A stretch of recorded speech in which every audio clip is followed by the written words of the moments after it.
কাবির তুমি ভালোভাবে ওকে স্কুলে ভর্তি করো, পড়াশোনা করো, ভালোভাবে বুদ্ধি দাও। তুমি যেই গালাগালি দিচ্ছ 1 ইঞ্চি, এটা কি 1 ইঞ্চি সবারই আছে ভাই, ওই 1 ইঞ্চির পর দেখিও না।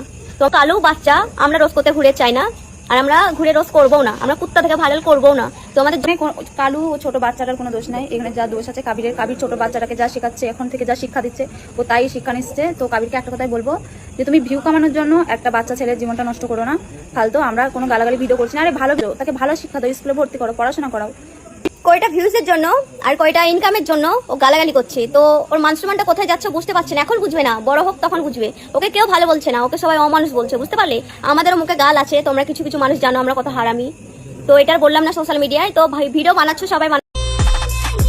একটা কথা বলি শুনো, এর শাসন নাই, এর ফ্যামিলি একে শাসন করতে পারে না। তোমাদের ফ্যামিলিতে তোমাদেরকে অনেক শাসন করে, তো তোমরা কি করতে সোশ্যাল মিডিয়াতে গালাগালি করো? মন না কিছু বলতো ওকে?